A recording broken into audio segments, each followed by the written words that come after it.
Can AI be trusted?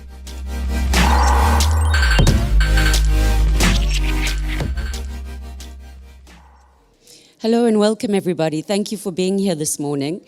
I'm aware that it was the Sigma party last night, so thank you for the attention you're giving us. And what an exciting topic. Can AI be trusted? Especially a good topic when we look at the theme of this entire event, which is AIBC. So today we have two very esteemed panelists. We have Gregor Novak from SunContract, who works with peer-to-peer energy trading, and we have Ellul from Metaverse architect based here in Malta. So from the two perspectives, we're going to be able to hear a philosophical approach, but also a very practical approach, where we're not talking about artificial intelligence in gaming. We're talking about artificial intelligence in the blockchain world. So I'll start off today, Sean, with you. If you could tell us a little bit about your business and give us some feedback on your thoughts on if indeed AI can be trusted. Totally. So I'm Sean. Hi, I'm the co-founder of Metaverse Architects. We're a development studio in the Metaverse industry where we primarily work with Fortune 500 brands to aid them in the process of building 3D immersive experiences, effectively aiding them in building new forms of customer retention and new forms of being able to expose their brands to consumers, shifting away from 2D interfaces, which is the general approach right now on websites, and moving towards 3D immersive environments and gamification as a solution towards engaging with customers and making brands a little bit more interactive in that regard. And it's quite an exciting industry to be in. AI primarily is one of the fundamental pillars within our company that allows us to be able to expedite the ideation and creative phases of our builds. Once we primarily work in 3D environments that are not limited by physics, not limited by general architectural principles, and not really limited by anything in truth, because as we're aware, a line of code could change any laws that bind us, at least in this space. AI really does help us in being able to ideate something that, let's say, would take much longer to be able to creatively output just from a simple brainstorming session. It really does get our creative juices pumping with regard to just imagining what could be and using that as a mood board or as a basis towards then creating a very surrealistic or forward-thinking or creative space in one shape or form. And we found that to be extremely effective. We also do use it with regards to being able to ideate documentation, ideate policy changes, and even using it for debate currently as well. We use character.ai to have debates with regards to DAO changes we'd like to make from a policy perspective within the Decentraland DAO, which is primarily the main metaverse we work in. We have a bot called Socrates, where we constantly use that chatbot to just ideate new ways using Socratic thinking as a method towards getting towards a potential output with regards to how we can build that said policy. Thanks, Sean, and I think it'll be important to talk a little bit later about what is the difference between bots, chatbots, and AI, because that's an important distinction. Gregor, could you tell us a bit more about what AI does in function at your business? Hello, everybody. Yeah, I'm Gregor Novak, co-founder of SunContract, first peer-to-peer energy trading platform worldwide. We are already 4 years on the European market. Maybe for you, just a few words, what does it mean, peer-to-peer energy trading? We are actually doing that.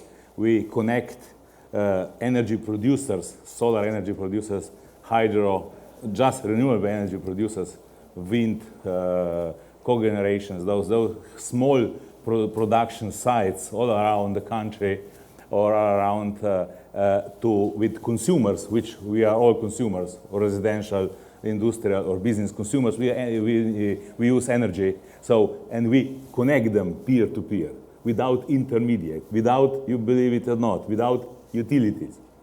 So that's actually, we are kind of destroying this monopoly system or centralized system, and we have succeeded this within European legislation, because here legal legislation part is the essential the most innovative stuff we have done was legal innovation, and then was blockchain innovation, which is actually behind that we bring trust and transparency to the energy sector. So, because you, I suppose, never know from where your energy comes from, for what price utilities are buying it from, and you just know that you have to pay it.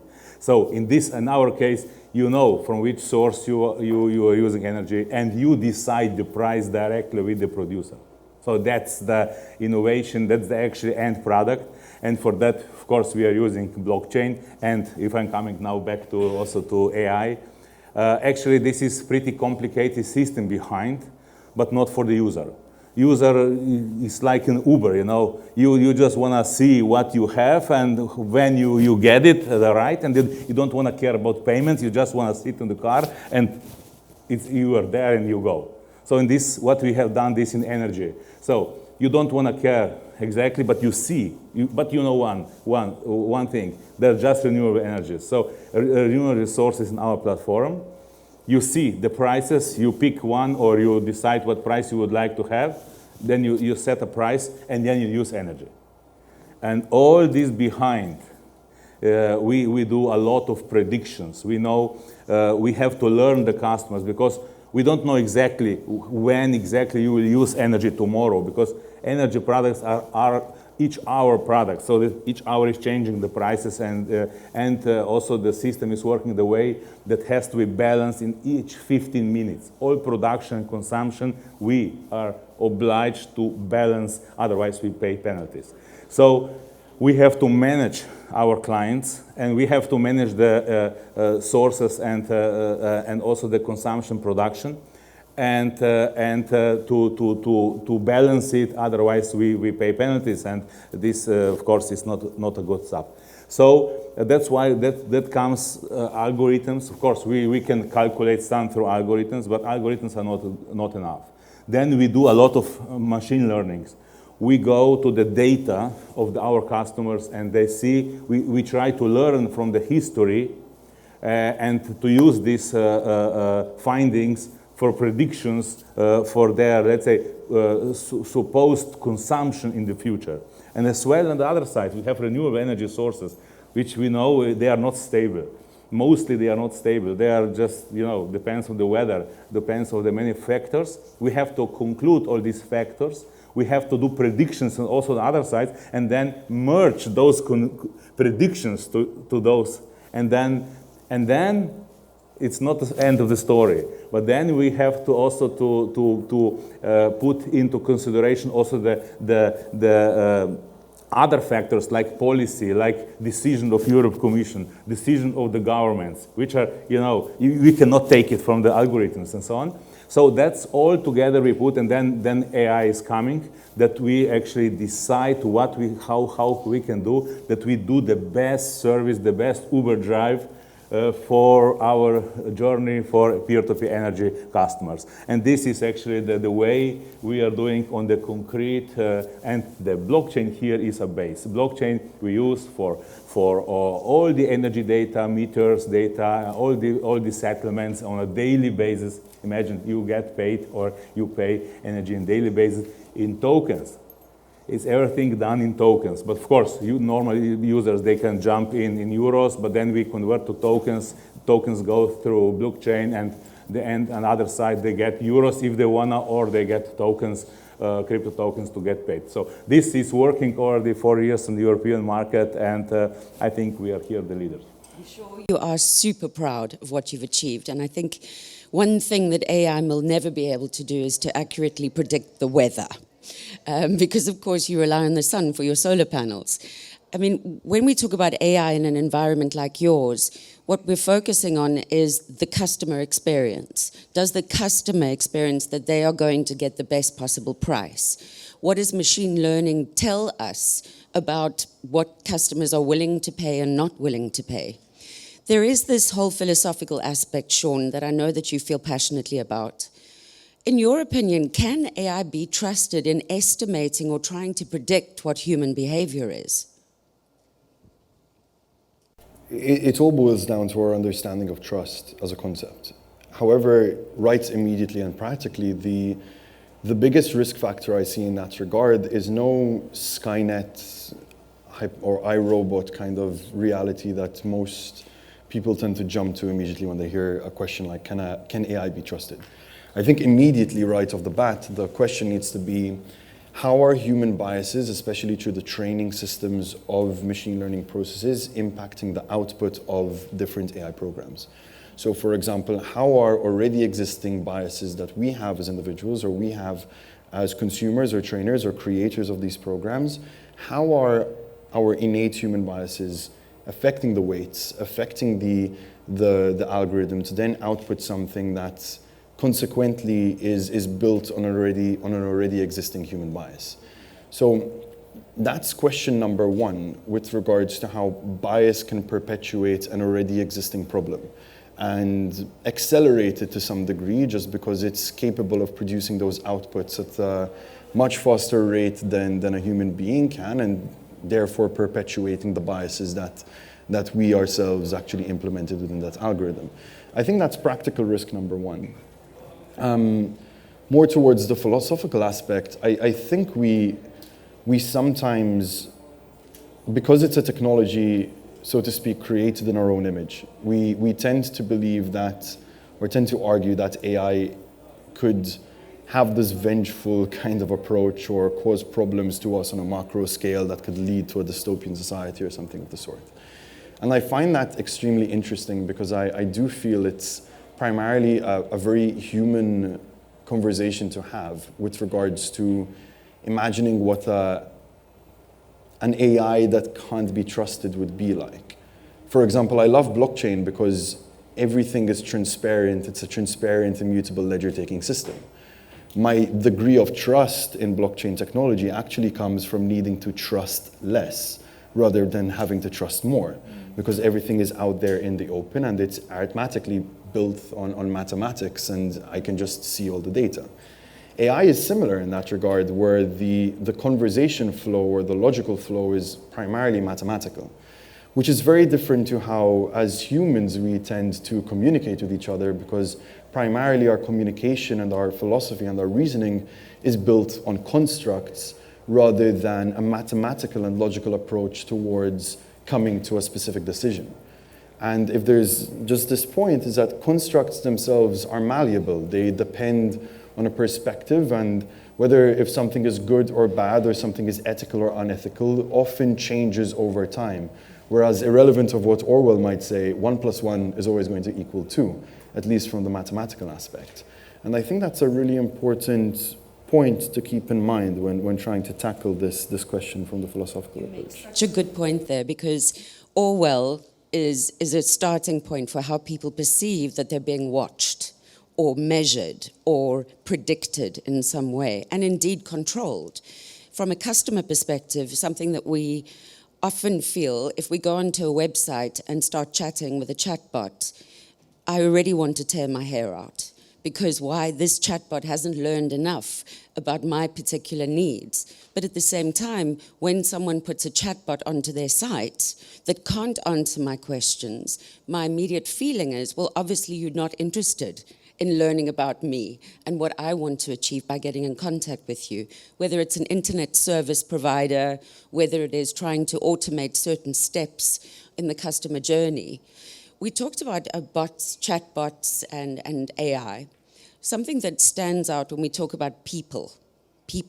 I don't know about how many of you this has happened to. I'll give you a perfect example. I remembered that I love tomato juice because I forgot that I can actually have tomato juice when I'm not on a plane, and this is important. So I mentioned specifically that I love having tomato juice on an aeroplane, and I had my phone near me.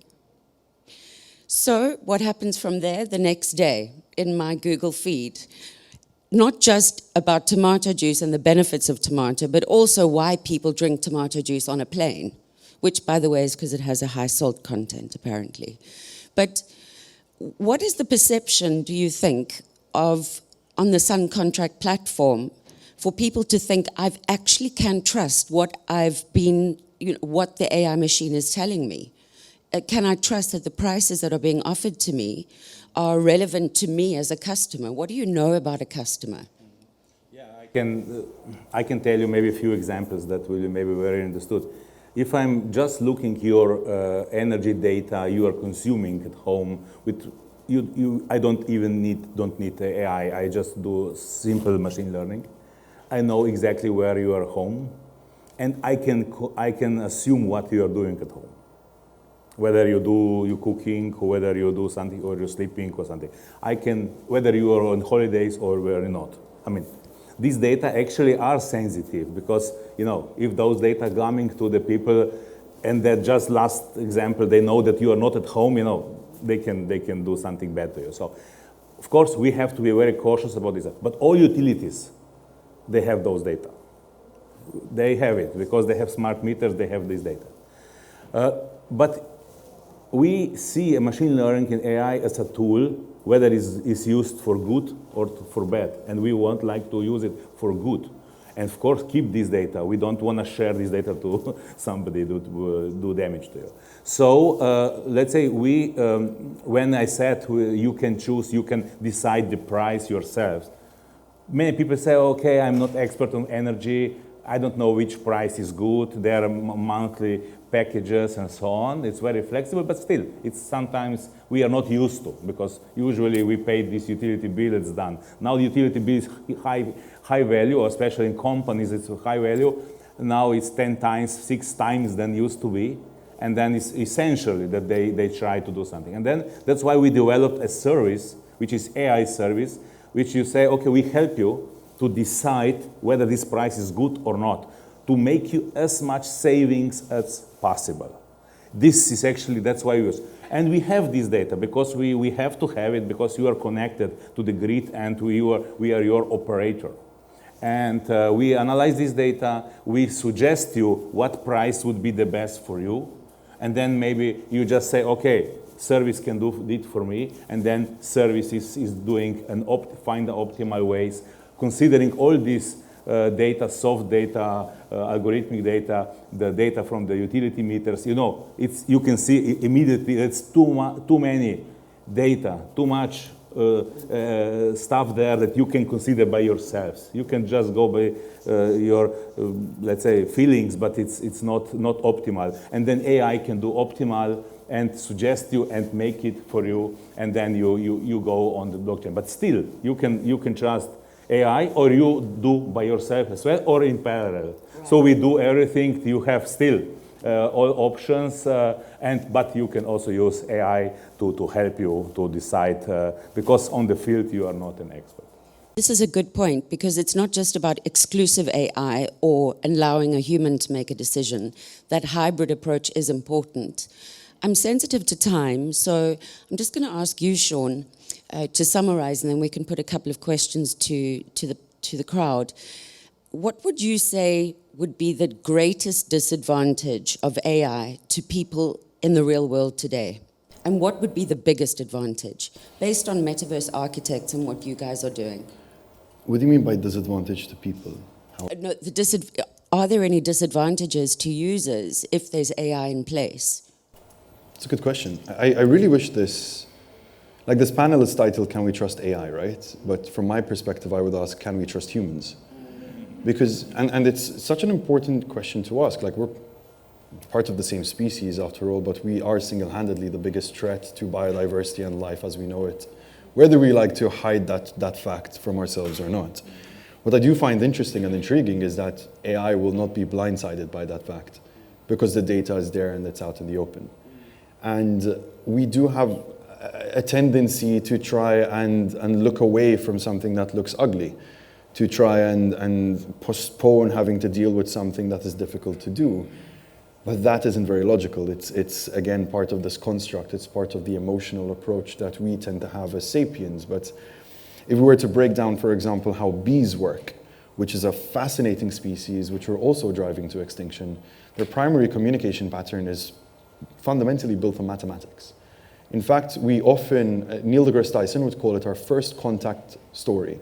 The first moment in which we manage to find out that there is a species actively communicating with each other and taking decisions with each other in a logical framework. They primarily communicate in mathematics.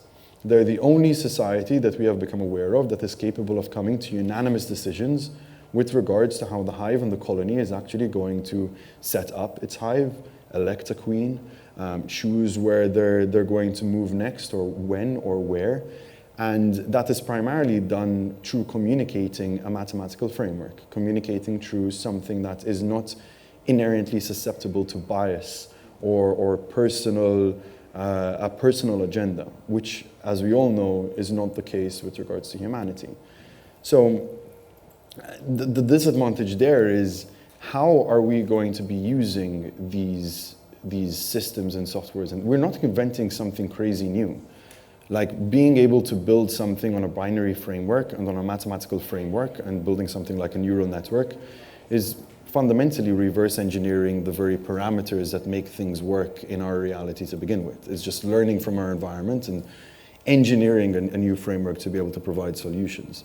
What I fear is we're far more likely to invest in AI if it's facilitating drone warfare than it is to be able to research protein folding and how it can aid us in being able to find health-based solutions. And I think it just speaks a lot with regards to what our priorities are as a species. And the ultimate question is, how are we using this technology, to what end, and what potential risks can arise from that? And I wouldn't blame the technology as much as I would blame the individuals that are using it to meet their specific goals.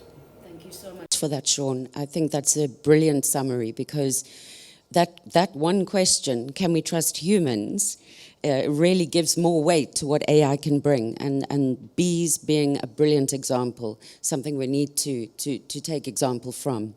Before we conclude, I just wanted to ask, are there any questions that anyone would like to ask? Please feel free at the end of the talk to come and speak to Sean or to Gregor. Wish you all, thank you so much for this panel. I've really enjoyed it with you, and I wish you all a great day. Thank you.